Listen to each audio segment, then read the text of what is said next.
ఏపీలో ఎన్నికల సమరానికి వేళయింది. మొదట్లో జనసేన గర్జించింది.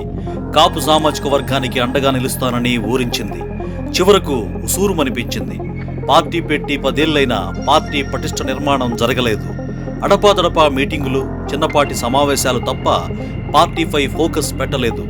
తీరా చూస్తే టీడీపీతో జతకట్టి తనకు తానే తక్కువ చేసుకుని త్యాగం పేరు చెప్పుకుని నెగ్గాల్సిన చోట పూర్తిగా తగ్గిపోయి చేతులు కాలాక ఆకులు పట్టుకుంటున్నారు పవన్ కళ్యాణ్. మొదట్నుంచి కాపు సామాజిక వర్గం తమలో నుంచి ఎవరైనా ముఖ్యమంత్రి స్థాయి నాయకుడు పుట్టుకొస్తాడా అని జల్లెడపట్టారు. చిరంజీవి రూపంలో ఒక మెరుపు కనిపించింది. కానీ ఆ మెరుపు ఉరుములా వచ్చిపోయిందే కానీ ఉప్పెన రేపలేదు. ఆ తర్వాత కొంతకాలానికి పవన్ కళ్యాణ్ రూపంలో మరో తురుపు ముక్క వచ్చిందనుకున్నారు. ఆయన బాటలో నడవాలనుకున్నారు. కానీ ఈ తురుపు ముక్క తుప్పు పట్టిన ఇనుపు చువ్వని తెలిసి మళ్లీ తల్లడిల్లారు. కాపులకు అండగా ఉండి నేనున్నానంటూ నడిపించాల్సిన పవన్ కళ్యాణ్ టీడీపీ, బీజేపీతో అంటకాగి సొంత సామాజిక వర్గాన్ని నిర్లక్ష్యం చేసి తన గమ్యమేంటో తనకే తెలియని రీతిలో పయనిస్తూ పరేషాన్ చేస్తున్నాడు. కాపులు ఏపీ రాజకీయాలను శాసించే స్థితిలో ఉన్నారు. వారు దాదాపుగా 70 నుంచి 75 అసెంబ్లీ సీట్లలో గెలుపోవడంలో ప్రభావితం చేసే పరిస్థితిలో ఉన్నారు. అయితే వారు మొదటి నుంచి ఒకే పార్టీకి ఓటు వేసే పరిస్థితి లేదు. అలాగే ఒకే పార్టీకి కమిట్ అయిన వాతావరణం లేదు. సహజంగా చూస్తే కాపులు ఎక్కువసార్లు కాంగ్రెస్తో ట్రావెల్ చేశారు.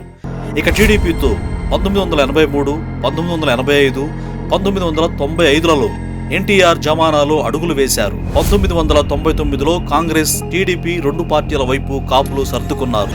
2004లో ఏకపక్షంగా కాంగ్రెస్ కి మద్దతు ఇచ్చారు. 2009లో మాత్రం ప్రజారాజ్యం పార్టీకి మెజారిటీ కాపులు అండగా నిలబడ్డారు. అదే కాపులు 2014లో తెలుగుదేశానికి అవుట్ రేట్ గా సపోర్ట్ ఇచ్చారు. ఇక 2019లో కాపులు మెజారిటీ శాతం వైసీపీని బలపరిచారు. కొంత శాతం జనసేనతో జతకట్టారు. ఇది ఉమ్మడి ఏపీ విభజన ఏపీలో కాపుల రాజకీయ ప్రయాణంగా స్థూలంగా చెప్పుకోవాలి. ఇక ఇప్పుడు అంటే 2024లో కాపులు ఎటువైపు అన్న నిలువెత్తు ప్రశ్న కళ్ల ముందు కదలాడుతోంది.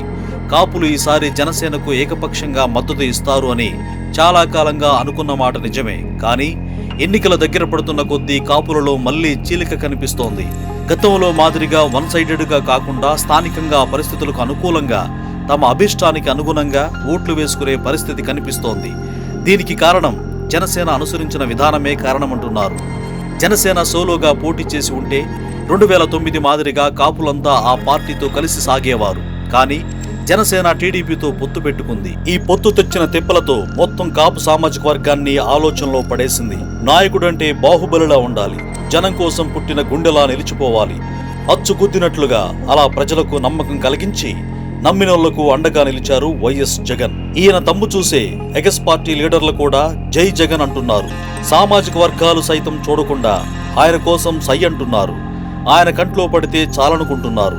జనసేన అధినేత ఏదో చేస్తాడని ఎదురుచూసి అలసిపోయి ఆయన రాజకీయ పరిజ్ఞానానికి ఎలా రియాక్ట్ అవ్వాలో అర్థం కాక జగన్ బాటలో నడుస్తున్నారు కాపు నేతలు. ఉమ్మడి ఆంధ్రప్రదేశ్లో చక్రం తిప్పిన చేగొండి, ముద్రగడ లాంటి కాపు అతిరథులే జగన్లోని నాయకుడికి జేజేలు కొడుతున్నారు. అంతెందుకు, వైసీపీ పార్టీ పెట్టినప్పటి నుంచి అంబటి రాంబాబు, పేర్ని నాని, బొత్స సత్యనారాయణ, వంగా గీత సహా పలువురు కాపుల్లో తోపుల్లాంటి దిగ్గజ నేతలు జగన్తోనే జీవితమంటున్నారు.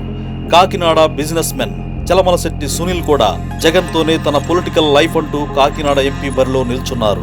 ఇలా ఎంతో మంది కాపు సామాజిక వర్గానికి చెందిన మహామహులు జగన్ కోసం సిద్ధం అంటున్నారు. ఎన్నికల్లో జగన్ను గెలిపించేందుకు తమ వంతు పాత్ర పోషిస్తున్నారు. Please subscribe .news.